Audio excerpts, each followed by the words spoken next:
Have you ever wondered why swirling hurricanes never seem to form right on the Earth's belly, or why ocean currents behave so differently near the middle of our planet?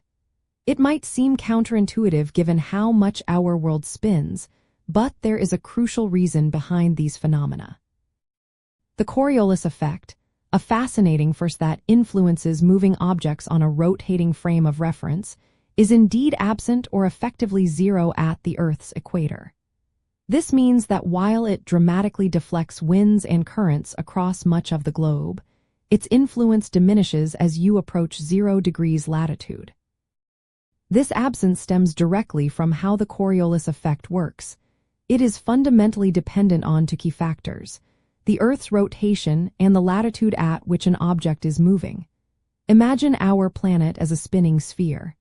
At the poles, a point is rotating in a tight circle, giving it maximum rotational velocity relative to the planet's axis. As you move towards the equator, however, the rotational motion is primarily horizontal and parallel to the direction of east and west movement.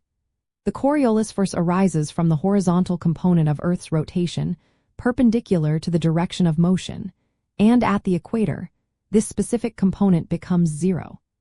This means objects moving directly east or west at the equator experience no sideways deflection from the Coriolis effect.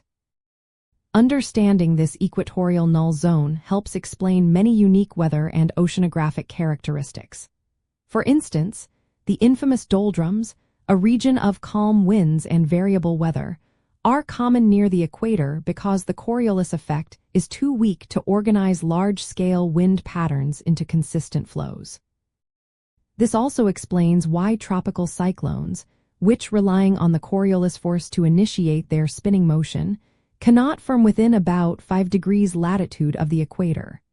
Without that critical rotational push, storm systems cannot consolidate into a powerful vortex.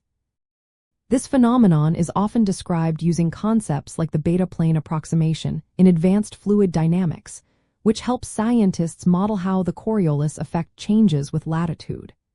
This variation is not just a theoretical curiosity.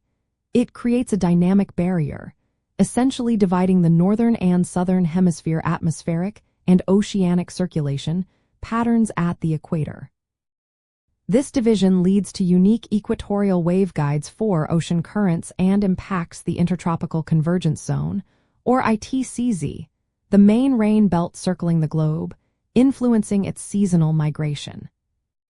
Ultimately, recognizing that the Coriolis effect vanishes at the equator provides an essential piece of the puzzle for comprehending global weather systems, ocean currents, and climate patterns. It highlights how the Earth's spherical shape and continuous rotation orchestrate a complex and beautiful dance of air and water, creating distinct environments across our planet.